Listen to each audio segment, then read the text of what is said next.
I realize there's going to be a point in the future where someone that we care about or one of us is sick and there's not enough nurses. We'll deal with that then. I do not care enough about that to tell people to sacrifice their future because we need these jobs.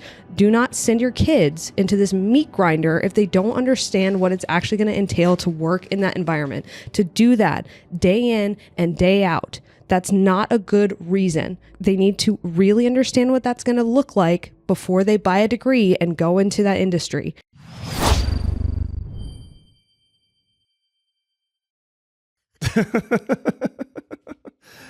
That's actually pretty funny. All right, we're back. So this might look and sound a little bit different than normal. And that is because we are in a temporary studio. We are. Looks pretty okay though. Yeah. And the temporary studio, and I'm using air quotes here, temporary, but I can't do it because I'm holding the mic, is just a section of your office. Yes. So we're actually in my office right now. Can you tell by the decor? For the longtime watchers, for the longtime viewers, this is going to be like old school. I think we did this like a year and a half ago. Maybe we had to do this because we were moving studios again. And so the studio quote was our living room. Yes. Also back then, the house we lived in was like open air. And so we would have to pause every single time. Every time a truck went by. Which was all of the time. It was like every 2.5 minutes. And Ryan would lose his mind every time. Through the magic of editing, we got it all out for the most part. But yeah, that's totally true. Yeah. And I mean, if you're also watching the video, you know that I look a little different as well. I was like, you know what? New studio, new you. And so really what it is they're just like, I was like, we're moving studios and we have to like set this up. And it actually takes quite a bit of time to set this up. And so I was just like, screw it. I'm just going to do this in what I'm wearing right now, which is I'm literally wearing my old like firefighter sweatshirt uniform and a new degree-free hat. Well, it's not new. It's actually very old, but I don't want to find the other one. Because we're moving studios and everything is everywhere. So here we are. Anyway, let's jump into today's episode. I think that today's episode is going to be excellent and it's going to be awesome. And you are taking the reins on this episode. We haven't talked too much about this, but I will let you take it away. Yeah. So today today is the movie adaptation of the book, but really today is the podcast adaptation of the TikTok. And this TikTok that I filmed last week was 3 conversations you need to have with your kid before they spend 5.5 years and $100,000 buying a college degree. And we've racked up, it's getting close to 800,000 views. And we got a lot of comments, a lot of interesting conversations that you and I have had out of that. And so I really just wanted to bring that to the podcast and recap it for our listeners on the podcast, because I think that they can get a lot of value out of it. And if they can't, then they certainly know someone who can. So it's something that I think is going to be really interesting and valuable for all of us to talk over. All right, let's jump into it. So here are the 3 conversations. Here is the conversation number 1 that you need to have with your kid before they spend 5.5 years and $100,000. And that is, please look up with your child whether or not the job that they want to go into legally requires a degree before they buy one. That is the biggest thing. That's check number 1. You should just know that information off the bat, because you and I, especially over the last few weeks, I don't know what it is recently with the marketing degrees, but specifically on TikTok, so many people with marketing degrees who are extremely disgruntled about the result of their degree because they didn't need it. They never needed it. And that's something that begs conversation, but they could have just checked. They could have just looked at marketing roles and seen, oh, wait a minute. It's not like I need this for a license to get into marketing. I could just learn marketing principles. I can just learn marketing software. I can just learn marketing tools, and then I can just apply for marketing jobs and get the exact same ones. So give us some examples. So a good example would be a digital marketing manager. You do not need to buy a college degree for that. There's no license. There's no state that issues a license that says you must fulfill this many hours from a bachelor's degree from an accredited university or college before you can apply for this marketing job. No, they only care that you know what's going on, that you know how to do it, that you have some proof and some evidence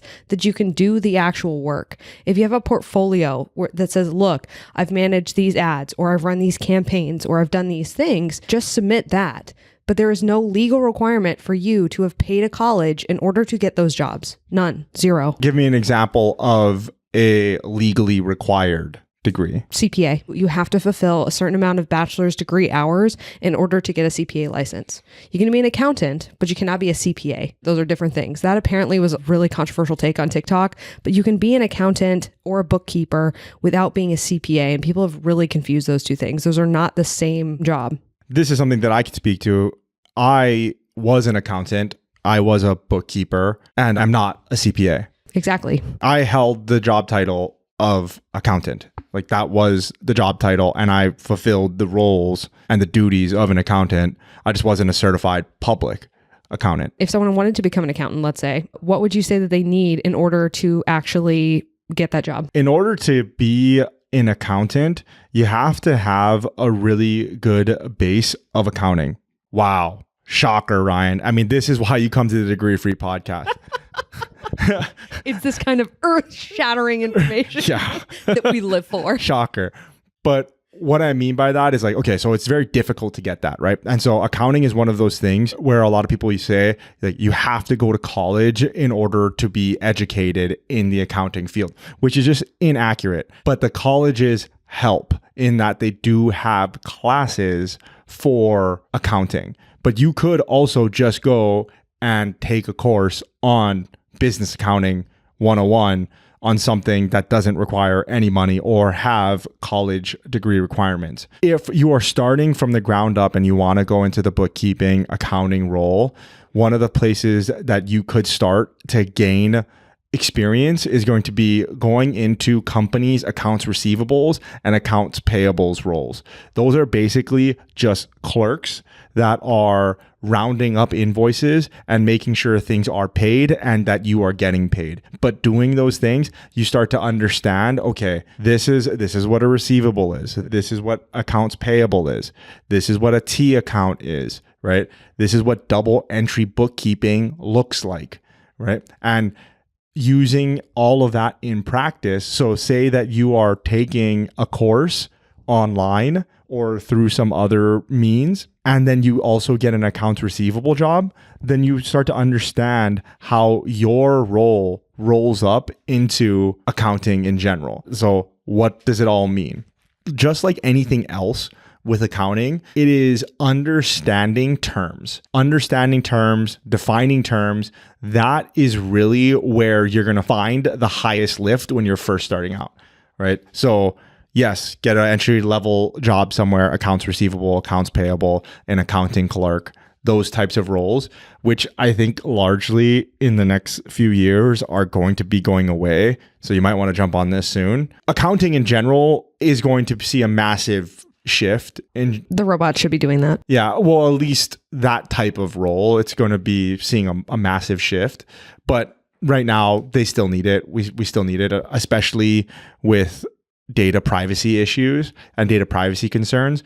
Because unless you work for literally an accounting firm, your company isn't going to take the risk of introducing the AI to your data and your role and exposing all the other stuff. I mean, they have to do so much due diligence to make sure it's secure and compliant. Oh, sure. Yeah. Sure. And then they could just hire you for $14 an hour, or $10 an hour to do the exact same thing. And you're not risking as much of the data privacy issues. Right. At least right now.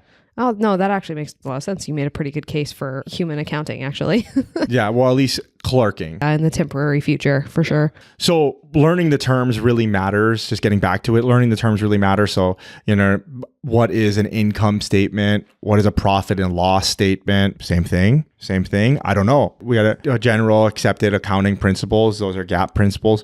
What is EBITDA, right? Like, what is cash flow? And so learning these terms will really help to get your feet wet. Ideally, if you gain a little bit of knowledge, you could get a role at a place that has an interview that is skills based.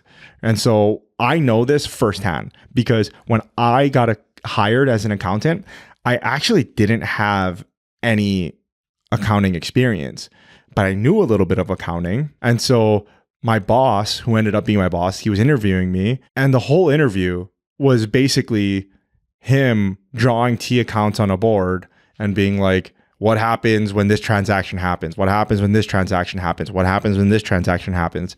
45 minutes later, an hour later, he was like, all right, you got the job. That's how it should be. Yeah. You know what I mean? He was just like, all right, that's good enough for me. You don't need an accounting degree. You got it. Yeah. This story's for another time, but he was quite a character to your boss at that at that place. So I did want to add here the terminology that is commonly used in licensing and certification space is going to be the license to practice.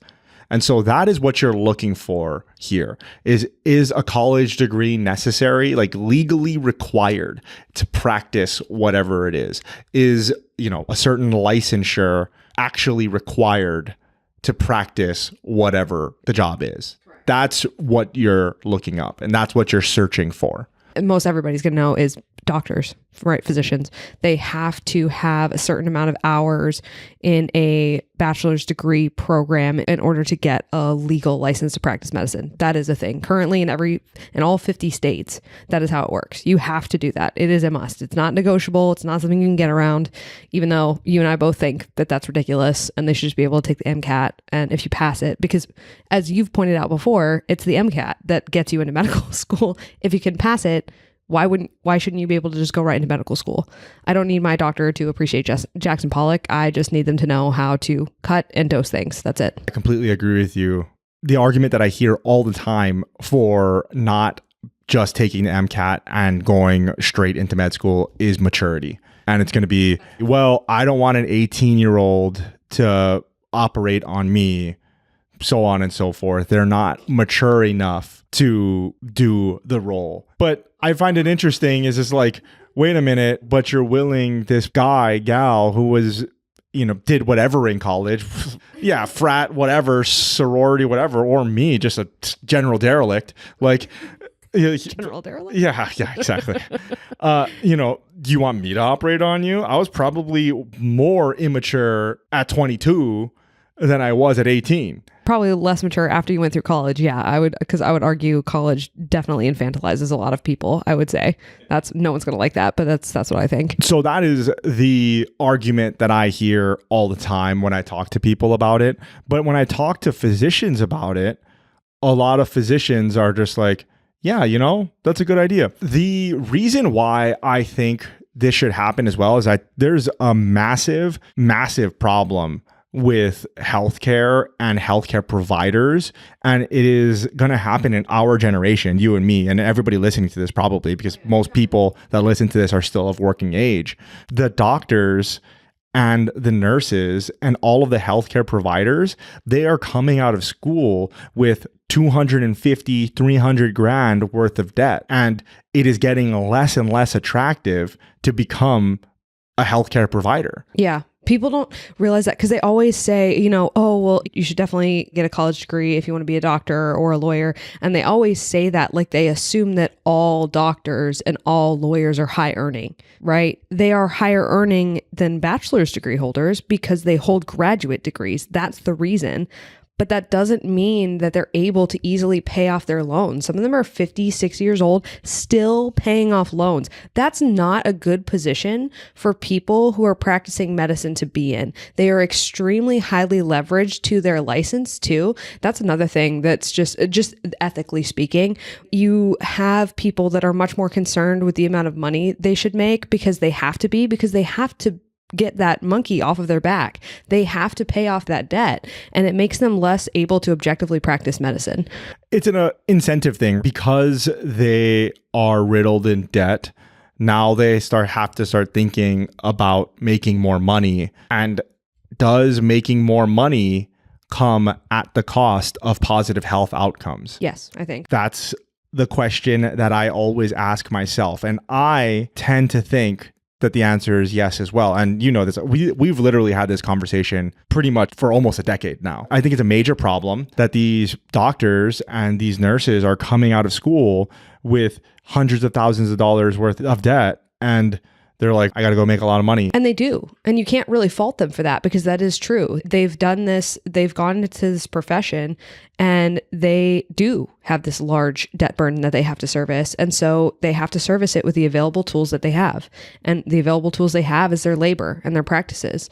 And you can see too, it's interesting. I just saw this girl who's in med school breaking this down, but she was talking about the way that doctors get paid. And she was breaking down the fact that once they switched to billing by procedure, instead of by length of stay in hospital or time spent, the doctors started making more money, but also we now have more interventions than we used to, which is probably not the best thing for patient care in general, because it means that you do things that you don't need to do because and policy encourages you to do that because you need to make money, right? Yeah, and we've talked about this before, and it's a complex issue. Literally just yesterday we were talking about this. You are starting to see these independent doctors start doing not quite concierge medicine, but cash practices that do gym model, basically. Yeah. It's basically a model that you pay a monthly fee and then you have access to this person, 24/7 or whatever. And then you go and you see this general practitioner for whatever it is that they can do, right? General stitching, like small stitches. Casts, x-rays, blood tests. You're sick. Yeah. Antibiotics, those types of things. Those people are incentivized completely different than the doctors that are in the insurance system. Completely different, because those doctors that are doing the gym style model, they want to leave you alone. They want you to be as healthy as possible, so they can leave you alone, so that you leave them alone. Yeah, that too. You leave them alone. Don't call me. Just pay your $80, $100 a month. Yeah, and then don't ever call me. Yeah, and so I'm going to tell you to take vitamins, exercise, eat well. Exactly. Lose weight. Yes, exactly. I'm going to tell you to do all of those things, whereas the other doctors are incentivized to see you. They want to see you. It's literally just the incentive. If they don't see you, they don't get paid. The more interventions that they do, the more money they make. And so I don't know what the answer is.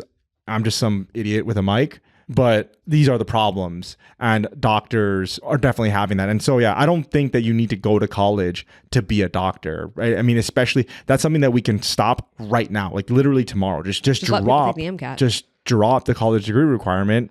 Boom, done. Problem solved. Moving on, though, talking about license to practice, one of the things that a lot of people get wrong is airline pilots or pilots in general, right? And so you do not need a college degree to be a pilot.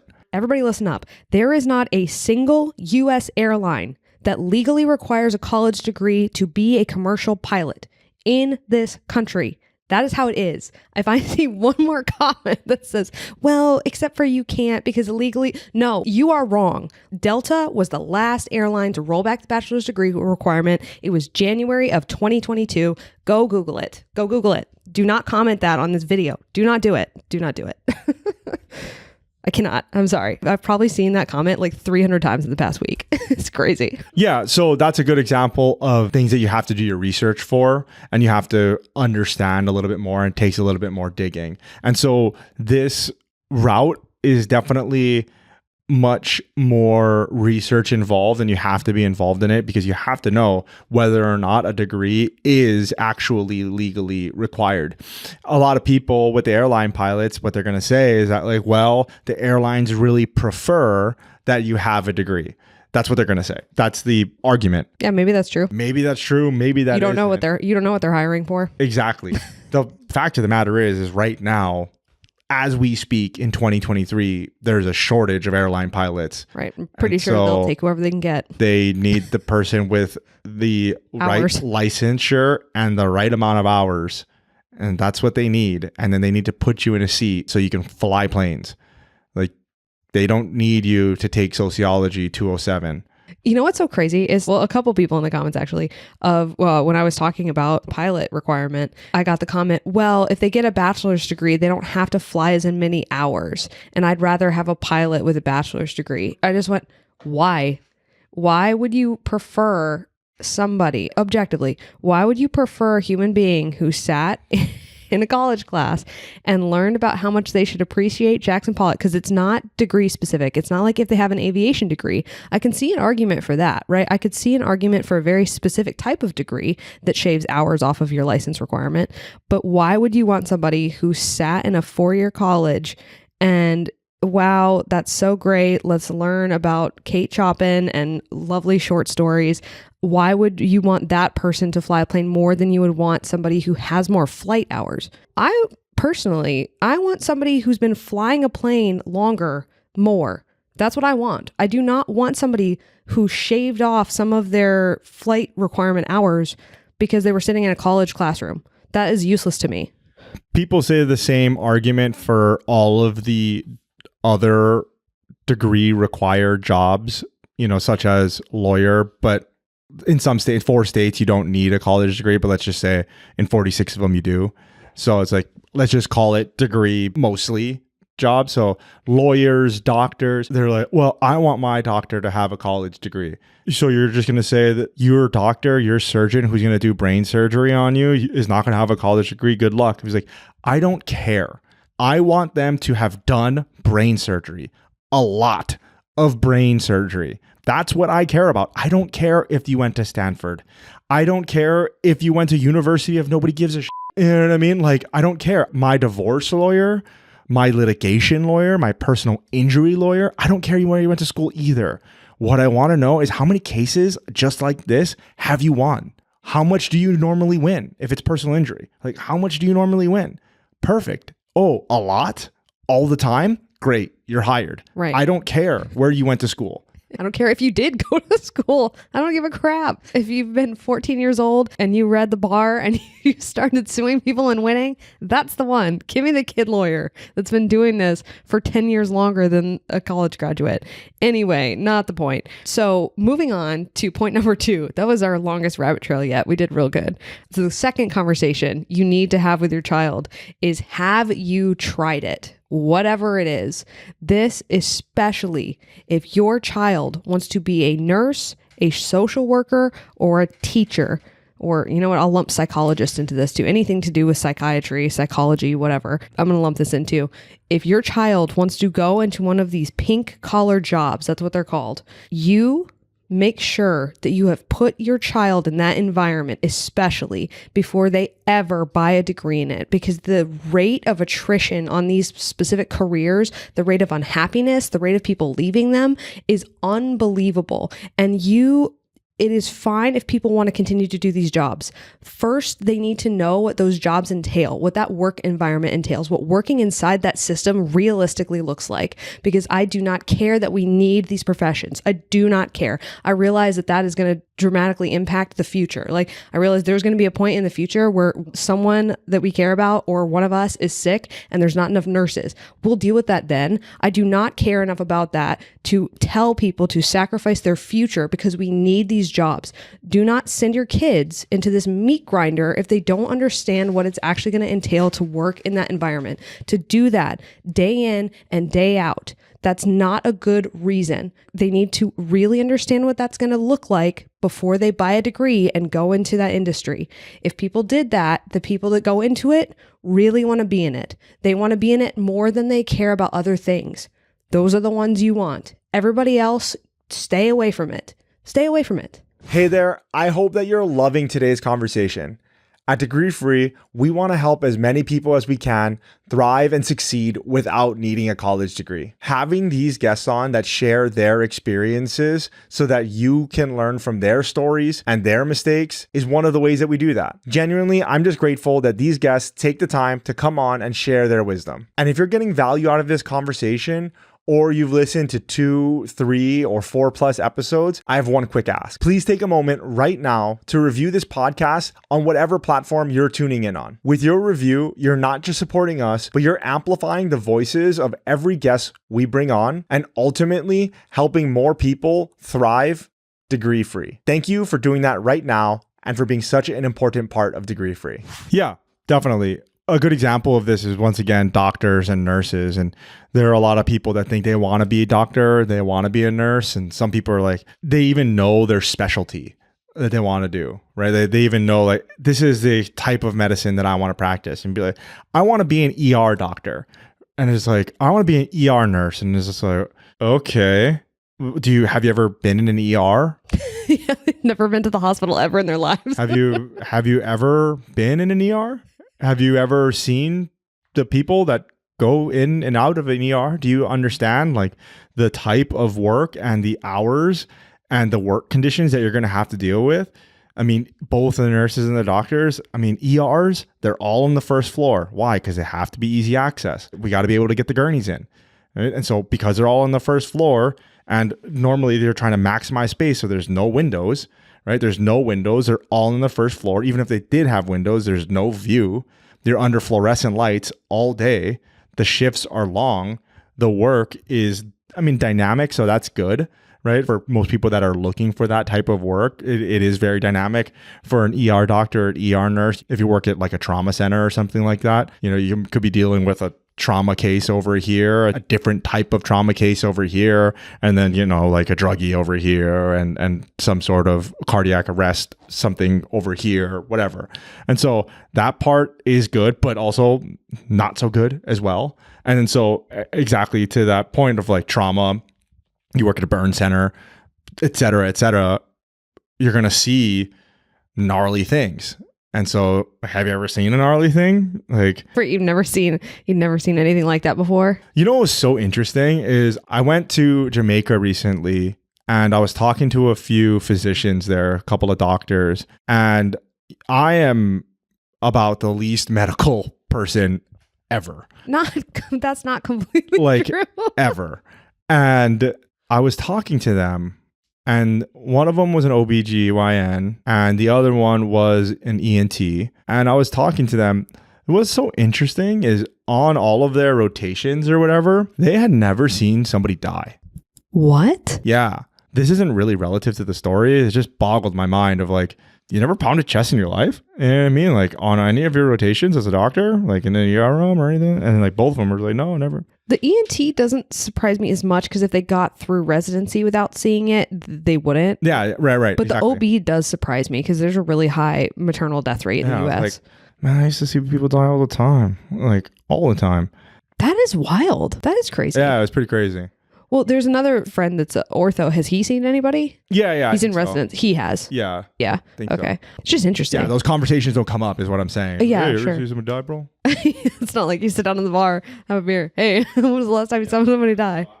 So anyway, that is really important, is working in those conditions. And there's very many different ways that you could do that. You can volunteer if whatever it is that they want to do accepts volunteers.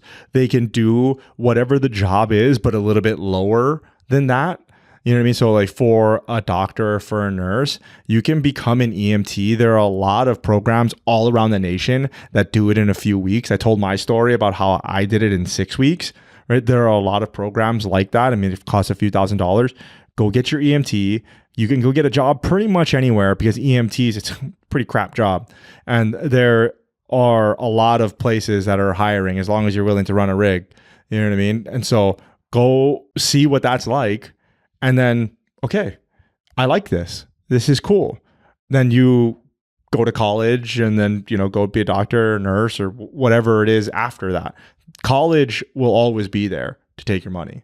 Always. And we say that all the time, but it always bears repeating. The one thing before we move off of this topic that I want to say is when I talk about this and I talk about the reality of these jobs, and this is the pink collar jobs, but also healthcare jobs, other jobs that, like I said, just have a high rate of people leaving them and high rate of dissatisfaction with the industry, is people say, stop saying this. You're going to scare kids away from it. And we need these people.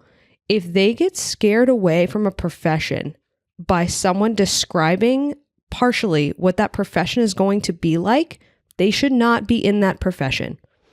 I feel really confident saying that. If the description itself alarms them so much that it scares them away from that job, they should not have it. Totally. This reminds me of Coach Prime, Deion Sanders. He is University of Colorado. I don't know. Yeah, I don't really watch college football anymore. And so I don't know how they're doing. I don't think they're doing very well. But he got hired on as the Colorado's head football coach this year. And there was a video or an interview, it was like a 60-minute interview or something like that with them. And it showed him having a team meeting in the summer when he got hired with the team and basically saying, like, I got hired to win and we're going to have winners on this team. I'm summing this up. The coaches here, they were not winners. And because they were not winners, they probably recruited a bunch of losers. And so the losing coaches are out, the winning coaches are in. And because they probably recruited a bunch of losers, we're probably going to get rid of a bunch of you guys. And 50% or something like that quit.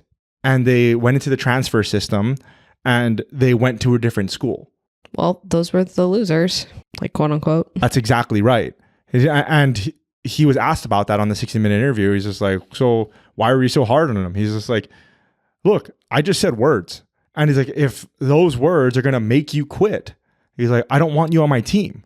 Yeah. That's it. The logic checks out. Yeah. He's like, I don't want you on my team. If those things, if just words, and as you're saying, is that the description of the job and trying to show as much realities of the job and of the life outcome prior, if that's going to scare you away, you probably shouldn't be in that role. And you definitely shouldn't buy a college degree in it to figure it out. Definitely 100,000%. The last two things about this. This is also true of animal work or science. Where I'm going to put science work in quotations. The reason is because a lot of people will say, oh, my kid's going to be a scientist, blah, blah, blah, blah, blah. What they don't realize is a lot of these science positions, especially anything to do with marine biology or animal biology, anything like that, a lot of those jobs pay really low. I'm just going to say that out loud. So when I talk to people about this and I say, why don't you just have your kid go work in one of those industries, like go work at a fish farm, because you're going to get a very similar experience and the pay is going to be a couple $1,000s different, and people will just lose their minds over it. But that's one of those things, like, have your kid test, just go have them work somewhere near that environment or something similar to that, and then see if they actually like the work enough to go pay and be in debt to go do the work and get a few $1,000 raise, because that's about going to be the difference. And so our third point, this is the third conversation you need to have with your child before they spend 5.5 years and $100,000 on college. And that is, if this child spends this time and money, so you talking to your child, if you spend this time and money and you get this type of work, does it make sense with your other goals in life? Is it going to help you or hurt you with other goals like family, like freedom, like job flexibility, as far as scheduling goes, pets that you want to have, places that you want to live, things that you want to do in life, like travel or get really good at a hobby or anything, any project that you want to build? Like if you want to build a business and you go into debt to get this degree and you spend all this time, is it going to hinder you from doing something else that's actually your life goal? Because if your goal is to get the work, that's fine, right? If your goal is to say, I am a this, cool, great, awesome. But if your goal is something else and you think that becoming a this is what's going to help you get the goal, you need to do the math on whether or not it's going to help you get there or pull you further away from that thing. So let me break this down or try to understand what it is that you're saying. And so what you're saying is basically they need to prioritize their goals. Yes. And so you need to decide what is the most important thing in your life. Not necessarily the most important thing, but decide if there's something more important than becoming whatever the job is. So a good example, since we're talking about doctors, would be like, if your goal is to have a large family, then maybe being a doctor isn't the best way to do that. If your goal is to make a lot of money, and that's the more your goal because you want to travel the world, then again, being a doctor is not the best, most effective way to do that. It's difficult for doctors to have large families because oftentimes doctors, specifically female doctors, really struggle with fertility. And that's because they spend so much time in school and their sleep schedules are disrupted. This is a well documented, but it's difficult for them to have their own biological children. The reason is because they are going to sacrifice so much of their childbearing years to going to school and high stress work where they're sleep deprived. And because of that, by the time they get out of school and and they're actually able to because they're out of residency and they're now financially stable enough to actually start having children, it's difficult for them to do so. So if your goal in life as a woman is to have a large biological family, then being a physician is probably not the best way to go about doing that. That is actually going to hurt you if your goal is to have a large biological family. So you have to decide which one of those two things is priority. Yeah, so you are mainly speaking to women here. You're not speaking to men. If a guy thinks that, oh, hey, I want to make a lot of money, so I'm going to be a lawyer. Okay, maybe you should do that, but maybe you should just go into sales, right? Like if the goal is to make money and not to become, I want to have that JD after my name, maybe you should just look at sales roles. I'm not talking about money. You said something about family and I'm trying to correct the record. I'm trying to make sure that I understand what you're saying. And so... No, I'm just saying whatever the goal is. But I'm talking about family. You brought it up. I'm talking about family. And so you're talking to men or are you talking to women? Because it sounds like you're talking to women because men biologically can have kids at any time. No, I understand that. But I'm more talking about the situation that you'd want to have a family into. The other thing about doctors, male doctors, is time consuming, right? They're not going to have a great schedule. So again, if their goal is to have a large biological family and spend time with them, then yeah, being a doctor is probably not like the ideal route. If that goal is higher than being a doctor, if your goal is to have an MD after your name, that's fine. There's no right or wrong goal. It's just if this goal is higher than this goal, you need to optimize for whichever goal is the highest. And you can't mistake a career being the goal if it's not actually the goal. Yeah, this is interesting. And I wanted to push back a little bit just because I know that we're going to get a lot of pushback. Yeah, I know that's not going to be popular. And so I just wanted to clarify what it is that you're saying, but largely, maybe not everything that you said, but largely I agree with you, especially with the women aspect of it, right? I mean, they are going to be in school and residency for the majority of it. And when I say of it, I mean of childbearing years. And so the biological clock is ticking. And so that's just facts. What I find interesting, and to add a little bit more about the whole doctor thing, and this is a little bit of a tangent, but what I find a little bit interesting about physicians and doctors is how prevalent it is for doctors to marry other doctors. And it makes sense. Why do they do it? Well, they marry each other, I think, largely because they understand what it takes and the sacrifices that had to and they have to be made in order to have that career and to do that job. And so physicians will understand when other physicians are like, no, I got to study, right? Or I have this test, or I have this or that or this in the morning, and that's why I can't do it. I don't have any free time because I'm always at work, as I'm always doing something.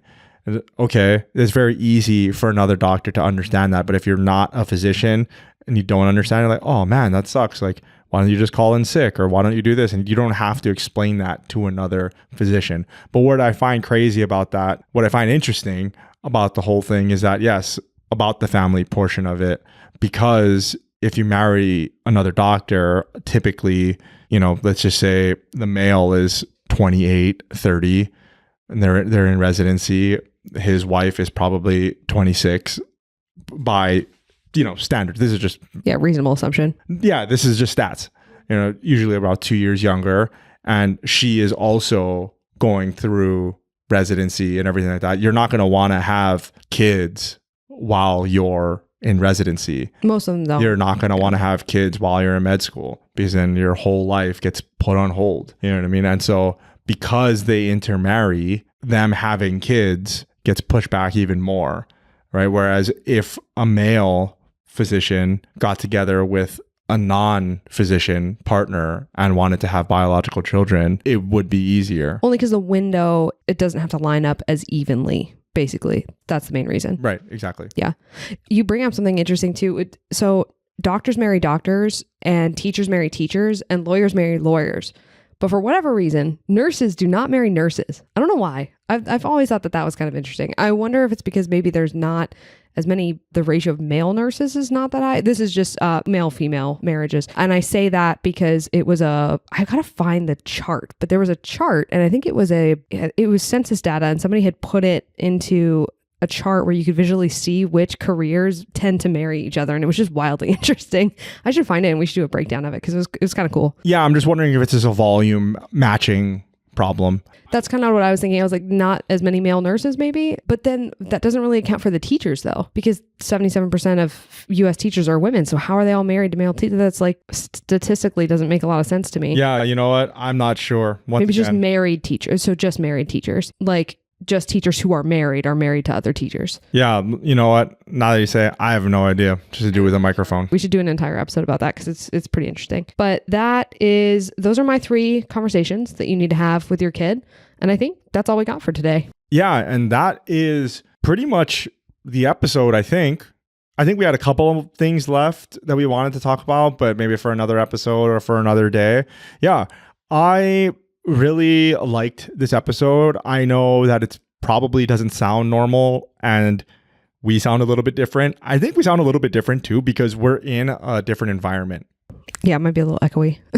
I don't mean actually the sound. I started talking about the audio, but what I mean is like our demeanor and the things that we talked about. I felt like today, and let us know in the YouTube comments, I felt like today we kind of went off topic a lot, but... Did you like it though? Yeah, ask yourself. All right, we gotta. We don't have our table. Everything's I don't have a table. Everything's on a kilter. Yeah, exactly. And so, but yeah, I am asking you watching this. Did you like this? Yeah, love it or hate it. Yeah, let me know. I know that we went on a little bit of a tangent, but I do think that those are the 3 conversations or the 3 things to talk about with your kid. Before we go, can you do a quick wrap up of the 3 points and then let's get out of here? Yes. Conversation number 1, look up if it is legally required to buy a degree for the job that they want. License to practice, as Ryan said.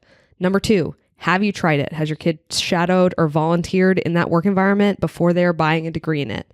And then the third thing is, if you spend this time and money, is it going to help you get closer to your primary goals, or is it just something that's a different goal entirely and it's not as high priority? That's the episode. Until next week, guys. Aloha.